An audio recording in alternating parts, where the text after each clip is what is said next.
Morning bulletin. ఇక వార్త వివరాల్లోకి వెళ్తే, ఢిల్లీలోని జలశక్తి శాఖ కార్యాలయంలో ఆంధ్రప్రదేశ్ సీఎం చంద్రబాబు నాయుడు, తెలంగాణ సీఎం రేవంత్ రెడ్డి సమావేశమయ్యారు. రెండు రాష్ట్రాల మధ్య సాగునీటి ప్రాజెక్టులపై నెలకొన్న వివాదాలను పరిష్కరించేందుకు కేంద్ర జలశక్తి మంత్రిత్వ శాఖ మధ్యవర్తిత్వంతో ఈ భేటీ జరిగింది. జలాల పంచాయతీపై చర్చకు కూర్చున్న ఇద్దరు ముఖ్యమంత్రులు సంపూర్ణ సహకారంతో సమస్యలను పరిష్కరించాలన్న దిశగా అంగీకరించారు. నాగార్జున సాగర్, శ్రీశైలం ప్రాజెక్టుల నీటి వినియోగంపై స్పష్టమైన కార్యాచరణ రూపొందించేందుకు అధికారులు సమగ్ర నివేదిక సమర్పించనున్నారు.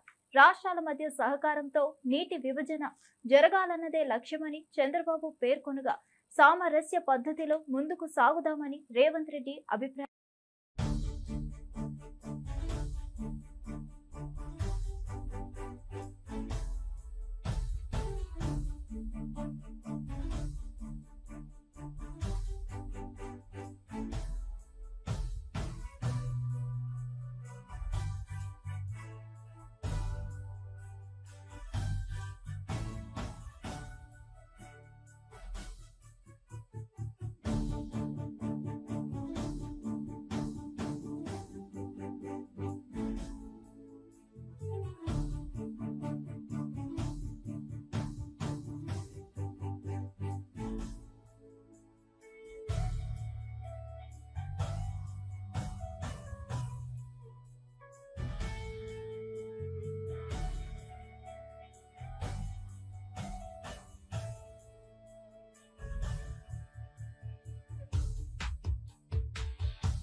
హిందీ భాష వివాదంపై మాజీ సీఎం వైఎస్ జగన్ తనదైన శైలిలో స్పందించారు. హిందీ నేర్చుకోవడం తప్పు కాదని, కానీ ఈ తరం పిల్లలకు ఇంగ్లీష్ నేర్పించడం మరింత ముఖ్యమని స్పష్టం చేశారు. భవిష్యత్తులో ప్రపంచ స్థాయిలో పోటీ పడే యువత కోసం విద్యా వ్యవస్థను ఇంగ్లీష్ మీడియంగా మారిస్తే అది కొత్త మార్పుకు నాంది అవుతుందని అభిప్రాయపడ్డారు. ఇది విద్యార్థుల భవిష్యత్తు కోసం తీసుకున్న దిశానిర్దేశక చర్యలలో ఒకటేనని తెలిపారు. ఇంగ్లీష్ బోధనతో విద్యార్థులకు కొత్త అవకాశాలు, ఆధునిక సామర్థ్యాలు అందుబాటులోకి వస్తాయని పేర్కొన్నారు. ప్రాంతీయ భాషలకు విలువ ఉండాలన్నదే తన అభిమతమని చెప్పిన జగన్, అయితే అంతర్జాతీయంగా ఎదగాలంటే ఇంగ్లీష్ను పట్టణాలు, గ్రామాలు తేడా లేకుండా అందరికీ బోధించాల్సిన అవసరం ఉందన్నారు. So there is a debate going on in Hindi acceptability in South India. How do you take it? In Maharashtra, people are being beaten up for not speaking Marathi. So there's a propaganda going on that there's a lot of Hindi imposition that is going on, especially in the southern states as well. In fact, there are several leaders from the NDA alliance here, be it Pawan Kalyan and others, saying Hindi is a national language. Do you believe Hindi is a national language? Elder mother, what do you say on this? Peddamma annaru sir, Hindi ante. See, basically, what the change what should be brought about, it's not Hindi. Hindi can also be a language, what can be learned. But the medium of education should be English. See, this is the biggest change that should be brought about throughout the country. If this country were to move forward and leap forward. See, today, English is the global language. Anybody, until and unless these government schools change, and until and unless the poor studying in these government schools learn to speak fluent English, they can never be competitive. So the medium of language should be English. Yes, once the medium is established as English, you can have language 1, language 2, language 3, depending on the choice of the children, whatsoever they want to learn, as long as the mother tongue in those particular states being compulsory subject as a language. That is language 1. Maybe a language 2, if there is an option, one can always pick Hindi. There's nothing wrong in it. In fact, my first language was Hindi. Even though my language, my school was an English medium school, my first language was Hindi. In our school, my second language was Telugu. That's a different issue. So would you pitch Hindi to be national language? It is a national language. What is there to pitch? Obviously, it is a national language. Vaikapa అధినేత YS Jagan పై హోంమంత్రి వంగల్పూడి అనిత తీవ్ర విమర్శలు గుప్పించారు. జగన్ మానవత్వం ఉన్న మనిషిలా ప్రవర్తించడం లేదంటూ ఘాటు వ్యాఖ్యలు చేశారు. జగన్ దగ్గరే ప్రసన్న కుమార్ రెడ్డి లాంటి నేతలు తీరును నేర్చుకుంటున్నారని విమర్శించారు. అలాంటి నీతికి వ్యతిరేకమైన రాజకీయ శైలిని ఒక్క జగన్ తప్ప ఎవరూ సమర్థించడం లేదన్నారు. రక్తం పంచుకొని పుట్టిన సొంత చెల్లిపై తప్పుడు ప్రచారం చేసిన ఘనత కూడా జగన్ కే దక్కుతుందని ఆరోపించారు. కుటుంబ బంధాల్ని రాజకీయానికి వాడడం జగన్ కు పరిపటి అయిపోయిందని, ఇలాంటి నీచ రాజకీయాలపై ప్రజలు ఖచ్చితంగా స్పందించి తగిన బుద్ధి చెబుతారని హెచ్చరించారు. వైకాపాలోని నాయకులు జగన్ స్వభావాన్ని అనుసరిస్తూ ప్రజాస్వామ్య విలువలను తుంగలో తొక్కుతున్నారని మండిపడ్డారు. ప్రజల నమ్మకాన్ని మళ్లీ పొందాలంటే నిజాయితీ, మానవత్వంతో ముందుకు రావాలన్నారు. అండ్ ఒక్కసారి అండి చంద్రబాబుని రీకాల్ చేయటం అన్న మాట అంటే చంద్రబాబు నాయుడు గారు ఎవరు? ఈరోజు గౌరవ సీఎం గారు. గౌరవ సీఎం గారు ఆయన సీఎం స్థాయిలో ఎవరు కూర్చోబెట్టారు? ఈరోజు ప్రజలు కూర్చోబెట్టారు. ఎంత ఓట్ల మెజార్టీతో కూర్చోబెట్టారు? 164 సీట్లు ఇచ్చి 90% పైన ఈరోజు స్టేక్ ఇచ్చి మాకు ఈరోజు కూర్చోబెట్టిన పరిస్థితి. నువ్వు రీకాల్ చంద్రబాబు నాయుడు గారిని చేస్తాను అంటే అది రీకాల్ చంద్రబాబు నాయుడు గారిని చేయటం కాదు, రీకాల్ ప్రజలను చేస్తున్నాడా? ఈరోజు ప్రజల తీర్పుని చేస్తున్నారు రీకాల్. ఈరోజు దయచేసి అది అర్థం చేసుకోవాలి. ఈ రోజు జగన్మోహన్ రెడ్డి రీకాల్ చేయడం అవి కాదండి. ఈ రోజు మీరు ఒక విషయం అర్థం చేసుకుంటే, ఒక మనిషిగా కూడా ప్రవర్తించటం లేదు, ఒక మానవత్వం ఉన్న మనిషిగా కూడా ప్రవర్తించడం లేదు అన్నదైతే ఈ రోజు మా ఉద్దేశం. ఈ రోజు ప్రసన్న కుమార్ రెడ్డి ఎక్స్ఎమ్మెల్యే, అతని మీద సుమారుగా 50,000 పైన మెజారిటీతో అక్కడ ప్రశాంతి రెడ్డి గారు గెలిచారు. అంటే అక్కడ నియోజకవర్గ ప్రజలందరూ కూడా ఆవిడని ఆశీర్వదించారు. 50,000 పైకి మెజారిటీతో ఆవిడ గెలిచారు. అదేవిధంగా చాలా మంది వైఎస్ఆర్సీపీ నాయకులు అక్కడ ఇతని బాధ భరించలేక టీడీపీలోకి వచ్చిన సందర్భాన్ని కూడా గుర్తు చేయాలి. దీనంతటినీ ఓర్వలేక సొంత చెల్లి అవుతుందట తెలుసా మీకు? మొన్నటి వరకు నాకు ఆవిడ చెల్లి అవుతుందన్న సంగతి తెలియదు. ప్రసన్న కుమార్ రెడ్డికి స్వయాన చెల్లి వరుస అవుతుందట.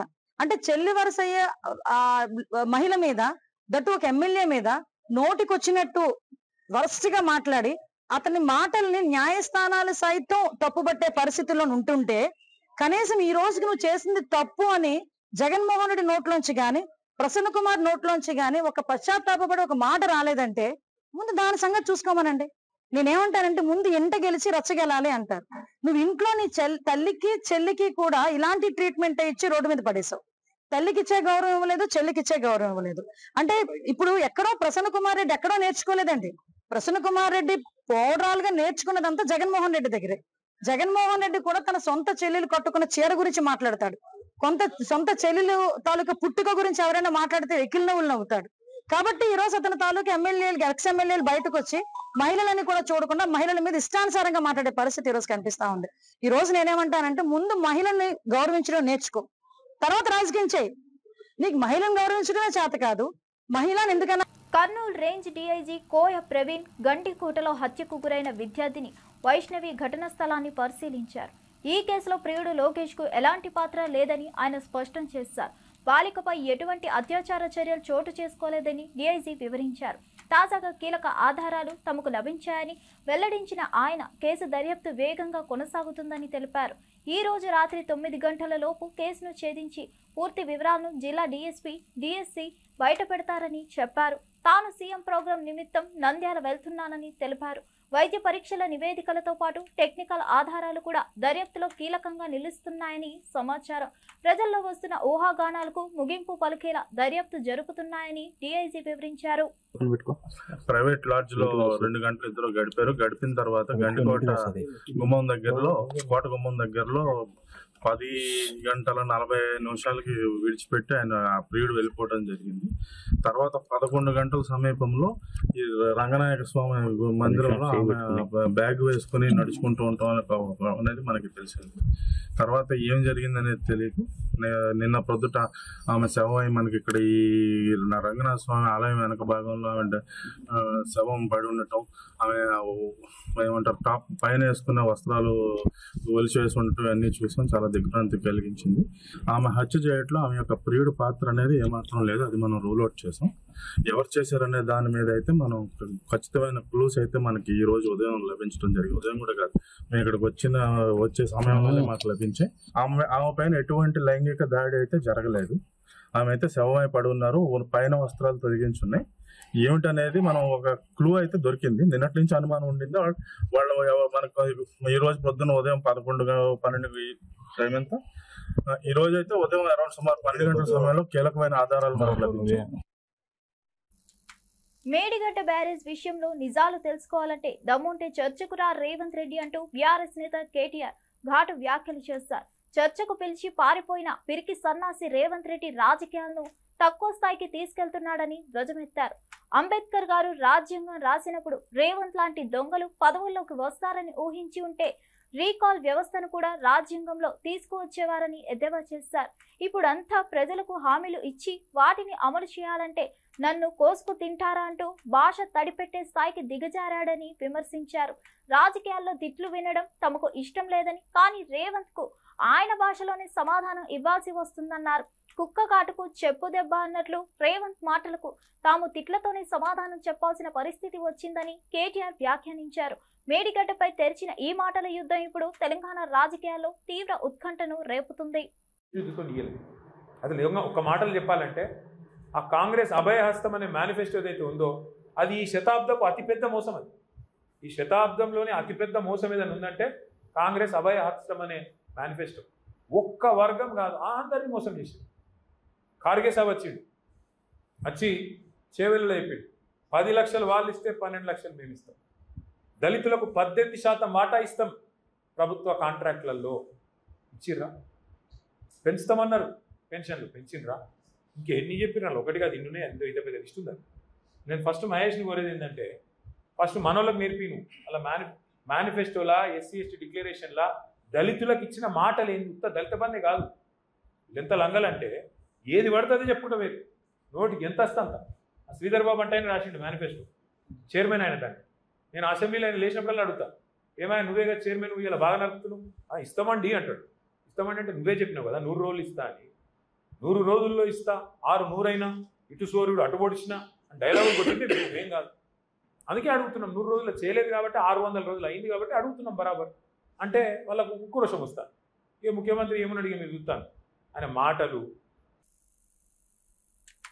రాష్ట్రంలోని అన్ని జిల్లాల్లో పామాయిల్ ఫ్యాక్టరీలు ఏర్పాటు చేయాలని లక్ష్యంగా పనిచేస్తున్నామని మంత్రి తుమ్మల నాగేశ్వరరావు తెలిపారు. పెద్దపల్లి జిల్లాలో జరిగిన ఇందిరా మహిళా శక్తి కార్యక్రమంలో పాల్గొన్న మంత్రి రైతులకు తక్కువ ఖర్చుతో ఎక్కువ ఆదాయం వచ్చే పంటల వైపు దృష్టి పెట్టాలని సూచించారు. ముఖ్యంగా పామాయిల్ సాగు ద్వారా గ్రామీణ ఆర్థిక వ్యవస్థను బలోపేతం చేయవచ్చన్నారు. ఈ కార్యక్రమంలో మాట్లాడిన మంత్రి సీతక్క, ఆడబిడ్డలు ఆశీర్వదిస్తేనే ఇల్లైనా ప్రభుత్వమైనా చల్లగా ఉంటుందన్న భావనను పునరుద్ఘాటించారు. రాష్ట్రంలోని ప్రతి మహిళకు ప్రభుత్వం అండగా నిలుస్తుందని చెప్పారు. మహిళలు స్వయంగా వ్యాపారాలు ప్రారంభించి ఆర్థికంగా నిలదొక్కుకోవాలన్నారు. ప్రతి ఒక్క మహిళ స్వయం సహకార సంఘాల్లో సభ్యత్వం తీసుకొని సామూహిక అభివృద్ధికి తోడ్పడాలని సూచించారు. ఖర్చు చేస్తున్నారు.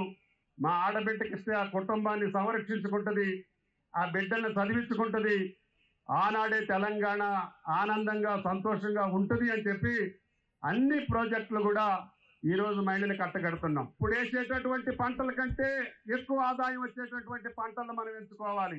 ఈజీగా మనకి ఆదాయం వస్తే ఈ వరో పచ్చో మిర్చి వల్ల రైతులు నష్టపోకుండా కష్టాలు పాలవకుండా ఉంటారు. అన్ని జిల్లాల్లో కూడా ఆయిల్ ఫామ్ ఫ్యాక్టరీలు వస్తాయి, ఆయిల్ ఫామ్ వ్యవసాయం జరుగుద్ది. 20,000 కోట్లు మన సెర్పు ద్వారా గ్రామీణ మహిళలకు లోన్లు ఇస్తే, మరి పట్టణాలలో ఉన్నటువంటి మహిళలకు మెప్మా ద్వారా 6,000 కోట్లు మరి వడ్డీ లేని రుణాలు ఇచ్చి ఈ రోజు ఆ వడ్డీ డబ్బులు కూడా మీకు అందజేసేటువంటి కార్యక్రమమే ఈ యొక్క సంబరాలు. చంద్రబాబుతో చర్చలకు వెళ్తానంటూ మాట్లాడుతున్న సీఎం రేవంత్ రెడ్డిపై బీఆర్ఎస్ నేత మాజీ మంత్రి జగదీష్ రెడ్డి తీవ్రంగా మండిపడ్డారు. దొంగతనానికి వచ్చిన వాటితో చర్చలు ఏంటి అంటూ ఘాటు ప్రశ్నలు విసిరారు. నీకు కాళేశ్వరం ప్రాజెక్టుపై కనీస అవగాహన లేదని, దేవాదుల ప్రాజెక్ట్ ఏ నది మీద ఉందో తెలియని స్థితిలో ఉన్న వాడివి అని ధ్వజమెత్తారు. ఇలాంటి వ్యక్తి చంద్రబాబుతో చర్చలు జరుపుతాననడం నిజంగా హాస్యాస్పదమన్నారు. నీకు తెలియని నీటి ప్రాజెక్టులపై ఎలా చర్చలు చేస్తావని విమర్శించారు. ప్రజలను మోసం చేయడమే నీకు వచ్చిన విద్య, కానీ నీటిపై చర్చలకు మాత్రం నీకు అర్హత లేదని అన్నారు. జల సంబంధ విషయాల్లో రేవంత్ కు ఎలాంటి పట్టుదల లేదని, మాటలకే పరిమితమవుతున్నారని ఎద్దేవా చేశారు. రాష్ట్ర ప్రయోజనాలను రక్షించాలంటే తెలిసిన వాళ్ళు, అనుభవం ఉన్నవాళ్ళు చర్చలకు వెళ్లాలని సూచించారు. చర్చలకు పోతా చంద్రబాబుతో మాట్లాడతాడు రేవంత్ రెడ్డి. ఎవడైనా కొట్లాడకు వచ్చినంతో చర్చలు పెడతారు, తప్పులేదు. దొంగతనానికి వచ్చినంతో చర్చలు చేస్తాడు ఎవడన్నా ప్రపంచంలో? నీ ఇంట్లో దొంగతనంతో వచ్చినోనికి, దొంగతనం కొరకు వచ్చినోనికి కూర్చోబెట్టి చర్చ చేస్తావా? ఏమి దొబ్బిపోదామని వచ్చినావు, ఎంత దొబ్బిపోదామని వచ్చినావు, నా ఇంట్లో ఉన్న 10 తులాల బంగారం వేసుకుపోతావా, 5 ఉంచిపోతావా అని చర్చ చేస్తావా? చర్చలేంది చర్చలు? నీ హక్కును ఉపయోగించుకోవాలి. ఎక్కడైతే కొట్లాడాలో అక్కడ కొట్లాడాలి. అది వదిలిపెట్టి చర్చలు చేస్తా నేను. ఏం చర్చలు చేస్తావు? నీ బంద చర్చలు. కాళేశ్వరం అంటే ఏందో నీకు తెలియకపోయా, బడుగు కూడా తెలియకపోయా. బీసీ రిజర్వేషన్ల అంశంలో రాష్ట్ర ప్రభుత్వం కేవియట్ వేయకుండా ఆర్డినెన్స్ తీసుకురావడం ప్రమాదకరమని ఎమ్మెల్సీ కల్వకుంట్ల కవిత హెచ్చరించారు.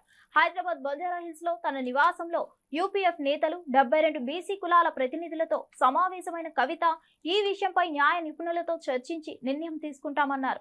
గవర్నర్ ఆర్డినెన్స్ ఇచ్చిన తర్వాత ప్రభుత్వం ముందుగానే కేవియట్ వేయకుంటే ఎవరైనా కోర్టుకు వెళ్లి రిజర్వేషన్ పై స్టే తెచ్చే ప్రమాదం ఉందని ఆమె అన్నారు. అలాంటి అవకాశం ఇవ్వకుండా అన్ని జాగ్రత్తలు తీసుకోవాలని సూచించారు.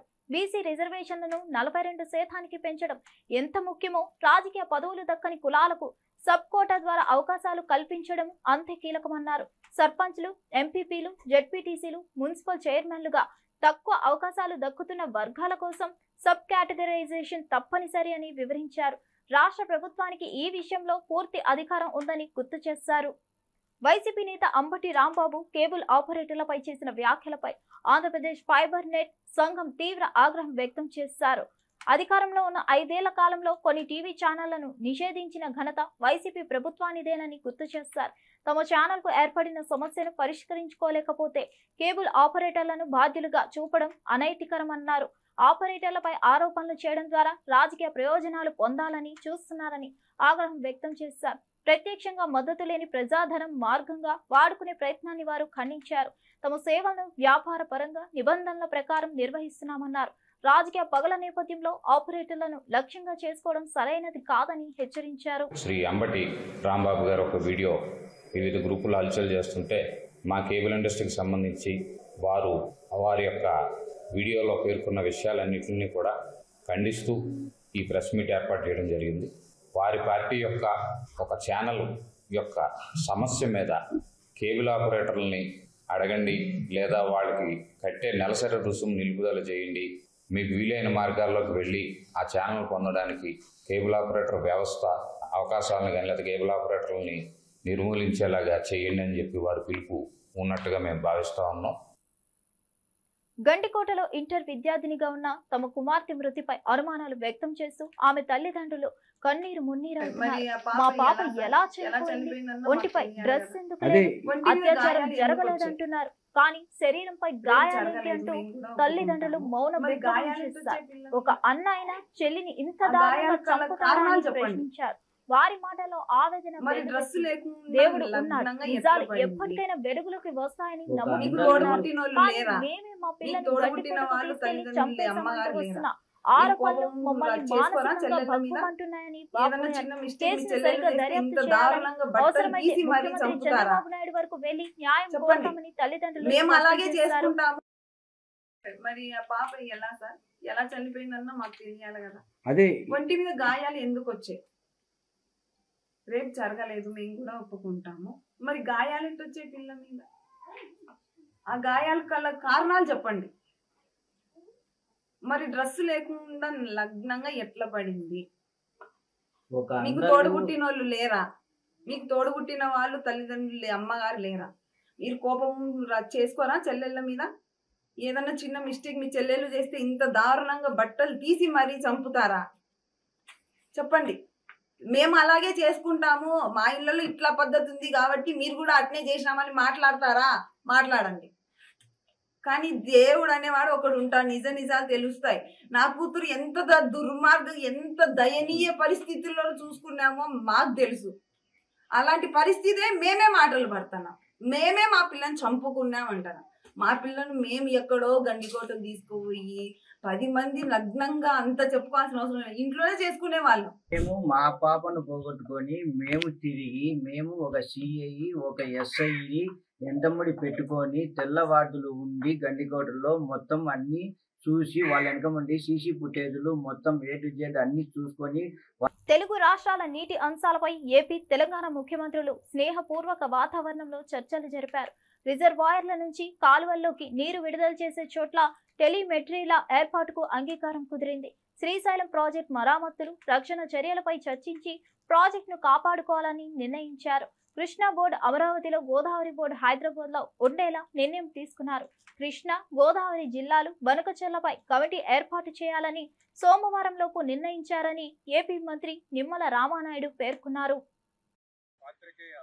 మిత్రులందరికీ కూడా ముందుగా నమస్కారాలు తెలియజేసుకుంటూ, ఈరోజు గౌరవ కేంద్ర జలశక్తి మంత్రివర్యులు సిఆర్ పాటిల్ గారి యొక్క సారథ్యంలో గౌరవ ఆంధ్రప్రదేశ్ రాష్ట్ర ముఖ్యమంత్రి వర్యులు చంద్రబాబు నాయుడు గారు, గౌరవ తెలంగాణ రాష్ట్ర ముఖ్యమంత్రి వర్యులు రేవంత్ రెడ్డి గారు, అదేవిధంగా ఆంధ్రప్రదేశ్ తెలంగాణ సంబంధించినటువంటి ఇరిగేషన్ శాఖ మంత్రులు గవర్నీలు ఉత్తమ్ రెడ్డి గారు, అదేవిధంగా మరి ఇరు రాష్ట్రాలకు సంబంధించినటువంటి ఆఫీసర్స్, అదేవిధంగా మరి యొక్క సిడబ్ల్యూసి సంబంధించినటువంటి అధికారులందరి సమక్షంలో కూడా మరి ఈరోజు ఆంధ్రప్రదేశ్ అదేవిధంగా తెలంగాణ ఇరు రాష్ట్రాలకు సంబంధించినటువంటి గోదావరి కృష్ణాకి సంబంధించినటువంటి ఏదైతే వాతావరణం ఒక మంచి స్నేహపూర్వకమైనటువంటి వాతావరణంలో మరి ఈరోజు ఇరు రాష్ట్రాల ముఖ్యమంత్రుల యొక్క చర్చలు జరిగినటువంటి విషయాన్ని ముందుగా మీ అందరికీ కూడా తెలియజేసుకుంటూ ఉన్నాం. ఒక మంచి వాతావరణంలో ఇరు రాష్ట్రాలు కూడా ఇచ్చిపుచ్చుకునేటువంటి వాతావరణంలో, అందులో కూడా ముఖ్యంగా మరి 3 అంశాల మీద ఈరోజు మీటింగ్ లో కూడా నిర్ణయాలు తీసుకోవడం జరిగింది. అందులో ఒకటి ఏదైతే ఇరు రాష్ట్రాల్లో ఉన్నటువంటి రిజర్వాయర్. తెలంగాణ భవన్లో టీబీజీకేఎస్ నాయకులతో కేటీఆర్ సమావేశం జరిగింది. ఆయన సింగరేణి ప్రాంతంలో పార్టీ బలోపేతంపై ప్రధానంగా చర్చించారు. ఈ సందర్భంగా టీబీజీకేఎస్ నేతలతో వ్యూహాలను పునరాలోచించారు. సింగరేణి ప్రాంతంలో పార్టీ ప్రాబల్యం పెంచడానికి ప్రత్యేక చర్యలు తీసుకోవాలని నిర్ణయించారు. ఈ సమావేశంలో నాయకులు తమ అభిప్రాయాలను వెల్లడించి పార్టీకి మరింత మద్దతు పొందే మార్గాలను సూచించారు. కేటీఆర్ సింగరేణి ప్రాంతంలో పార్టీ బలోపేతానికి నీతులు, వ్యూహాలను అమలు చేయాలని స్పష్టంగా తెలియజేశారు.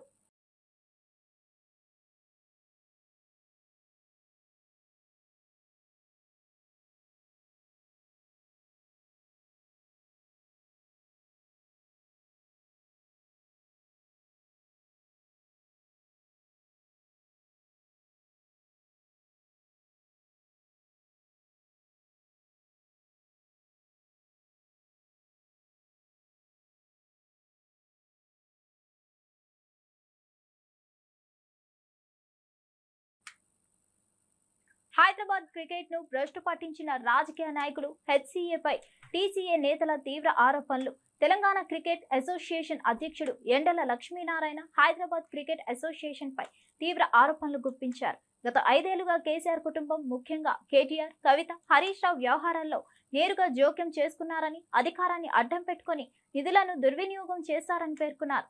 హెచ్సీఏ అధ్యక్షుడు జగన్మోహన్ ఎన్నికకు కూడా పాలక కుటుంబమే కారణమని, ఆయన గెలిచిన వెంటనే ఈ విజయాన్ని కేసీఆర్ కుటుంబానికి అంకితం చేయడమే ఇందుకు నిదర్శనమన్నారు.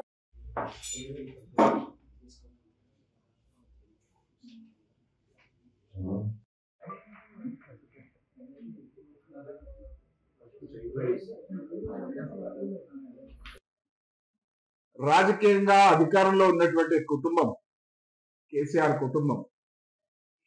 కుటుంబంలో కేటీఆర్, కవిత, హరీష్ రావు ఈ ఆటను ఆట ఆడుకున్న తీరు ఆ విధంగా. తెలంగాణ క్రికెట్ అసోసియేషన్ రాష్ట్ర వ్యాప్తంగా ప్రతిభ ఉన్న, అవకాశాలు రాని, మౌలిక సదుపాయాలు లేనటువంటి యువతకు అవకాశాలు కల్పించి తీర్చిదిద్దాలనుకునేటువంటి తపనతోని ప్రయత్నం చేస్తే, లీగల్ గా అనుకూలంగా అవకాశం వస్తే దాన్ని అడ్డుకున్నటువంటి ఘనత సోకాల్డ్ తెలంగాణ రాష్ట్ర సమితి పార్టీ, ఇప్పటి బీఆర్ఎస్ పార్టీ. అధికారాన్ని అడ్డం పెట్టుకొని దాదాపు హైదరాబాద్ క్రికెట్ అసోసియేషన్ కు 500 నుంచి 600 కోట్లు ఒక 10 సంవత్సరాల్లో వస్తే వాటిని ఎట్లా మెక్కేయాలనేటువంటి దాని మీద అవినీతి ఊబిలో కూరుకుపోయినటువంటి హైదరాబాద్ క్రికెట్ అసోసియేషన్ కు ఎలుక పంచాయతీ పిల్లి తీర్చినట్టుగా ఈ కేటీఆర్, కవిత దీంట్లో తలకాయ పెట్టి మరి పరోక్షంగా దీన్ని భ్రష్టు పట్టించినటువంటి దాంట్లో ఇవాళ జగన్మోహన్ రావు అనేటువంటి వ్యక్తి ఏ రకంగా ఒక హైదరాబాద్ క్రికెట్ క్లబ్ లో సభ్యుడైన తర్వాత దానికి ప్రతినిధి అయిందో, ఆ ప్రతినిధి ఏ రకంగా హైదరాబాద్ క్రికెట్ అసోసియేషన్ కి అధ్యక్షుడు. బీసీసీఐ కాన్స్టిట్యూషన్ లో ఒక రూల్ ఉంది, రూల్ 3D ఏంటంటే 2 సంవత్సరాలు ఫైనాన్షియల్ కంప్లైన్స్ లేకపోతే 3వ సంవత్సరము బీసీసీఐ మెంబర్షిప్ గుర్తింపు రద్దవుతుంది. దాని ప్లేస్ లో ఎగ్జిస్టింగ్ కాంపిటీటర్ అసోసియేషన్ కానీ నాన్ రికగ్నైజ్డ్ అసోసియేషన్ కానీ ఉంటే వాళ్ళని గుర్తించాలని రూలే ఉంది. దాని ప్రకారం మేము క్వాలిఫై అయితే వాటి పక్కన ఉంటుంది. రెండోది, హైదరాబాద్ ఫెడరేషన్ రద్దు చేయడానికి నేను ప్రధానమైన కారణం చెప్తాను. మొన్న జరిగిన ఎపెక్స్ బాడీ ఎలక్షనే తప్పు, ప్రెసిడెంట్ ఎలక్షనే తప్పు, ఫ్రాడ్. మొత్తం బాడీ ఎలక్షనే తప్పు అయినప్పుడు మిగతా ఎలక్షన్ ఎట్లా చెల్లుతుంది? ప్రెసిడెంట్ ఎలక్షనే చెల్లదు. ఎలక్షన్ రోడ్డు ఎందుకు చెల్లదు అంటే ఆ ప్రెసిడెంట్ ఆధ్వర్యంలో తీసుకున్న నిర్ణయాలన్నీ తప్పులేనాయి. 20 అక్టోబర్ 2023 నాడు జరిగిన ఎలక్షన్లో ప్రెసిడెంట్ ఎలక్షనే తప్పు అయినప్పుడు అప్పటి నుంచి ఇప్పటిదాకా తీసుకున్న నిర్ణయాలన్నీ తప్పు. అందుకే అప్పటి నుంచి ఇప్పటివరకు ఈ సంవత్సరాల కాలంలో మొత్తం ఫైనాన్షియల్ ఫ్రాడ్స్ జరిగినాయి, అన్ని తప్పుడు నిర్ణయాలు జరిగినాయి. ఇప్పుడు మనం చూస్తున్నాం, ఇందాక మీకు చెప్పిన నేను 9 మంది ఎపెక్స్ కౌన్సిల్లో 7 డిస్క్వాలిఫైడే. ఎట్లా రన్ చేస్తారు వాళ్ళు? పోనీ మిగతా 200 మంది ఎందుకు అడగట్లేదు? అడగాలి కదా. లేదా డబ్బులు వస్తున్నాయి బీసీసీ నుంచి 100 కోట్లు వస్తే పంచుకోవాలి, 100 కోట్లు వస్తే పంచుకోవాలి, 100 కోట్లు వస్తే పంచుకోవాలి. 500 కోట్లకు లెక్క తీయాలి. ఇప్పుడు సిఐడి, ఈడీ కరెక్ట్గా తీగలాడడం మొదలు పెడితే ఎక్కడెక్కడ ఎన్నో గుట్టలు పూర్తి. ఖచ్చితంగా హెచ్సిఏ రద్దవుతుంది. రెండోది మీ అన్న ప్రశ్నకి ఏంటంటే కొలాబరేటివ్గా మన 2021లో బీసీసీఐ ఆర్డర్ ఇచ్చిన తర్వాత కూడా ఖచ్చితంగా ఇక్కడ వీళ్ళు తప్పించుకున్నా కానీ, హెచ్సిఏ వాళ్ళు మాగదిలాదు మహాప్రభు తప్పించుకున్నా కానీ ఢిల్లీలో కానీ బీసీసీఐలో కానీ కోట్లలో కానీ అన్ని రకాలుగా వాళ్ళు ఇన్ఫ్లుయెన్స్ చేసి వాళ్ళ పవర్ ఉపయోగించి అడ్డం పడ్డది మాత్రం ఇంతకుముందు పవర్లో ఉన్న, ఇంతకుముందు బైసా చెప్పినట్టు ఆ పవర్లో ఉన్న కుటుంబమే. వీళ్ళు ఖచ్చితంగా కూడా ఈ విషయంలో ఇన్వెస్టిగేషన్ చేస్తే ఒక రోజు ఖచ్చితంగా ఈ విషయాలన్నీ బయటకు వస్తాయి. ఎన్నో రకాల మెథడ్స్ ఉంటాయి. కాల్ రికార్డింగ్ చూసుకోండి, మీరు వాళ్ళకు ఉన్న మీటింగ్ చూసుకోండి, ఎక్కడో ఎన్నో రకాలుగా చేయొచ్చు. ఇన్వెస్టిగేషన్ ప్రాపర్గా చేస్తే ఖచ్చితంగా వాళ్ళు బయటకు వస్తారనుకున్నాం. అయితే ఇన్ని రోజులు ఆపగలిగారు కానీ ఇక్కడ నుంచి ఆపలేరు. ఎందుకంటే అన్ని రకాలుగా కూడా ఈసీఏ క్వాలిఫైడ్ ఉన్నది. ఒకటే హియరింగ్ బాంబే హైకోర్టులో మాకు ఫేవర్ వస్తుంది, ఒకటే హియరింగ్ హైదరాబాద్ హైకోర్టులో మా ఫేవర్ వస్తుంది. సుప్రీంకోర్టులో కూడా పిటిషన్ వేసినాము. వీళ్ళేదో దొంగాట ఆడుతున్నారు, 9 మంది అడ్వకేట్లు పెట్టుకొని ఒక్క నోటీస్ తోటి అవతల అడ్వకేట్లకు డబ్బులు ఇచ్చి వీళ్ళు కుమ్మకాయ ఆడారు. దాన్ని కూడా ఒక నోటీస్తో ఆపేసినాం. ఎక్కడ ఒక ఫుల్ ఫ్లెడ్జ్డ్ హియరింగ్ వచ్చినా కానీ టీసీఏ ఫేవర్గా ఆర్డర్ వస్తుంది. బీసీఏ దాన్ని ఖచ్చితంగా ఇంప్లిమెంట్ చేస్తుందని నమ్ముతుంది. ఇవంటి ఈనాటి విశేషాలు. మరో బులెటిన్తో మళ్ళీ కలుద్దాం.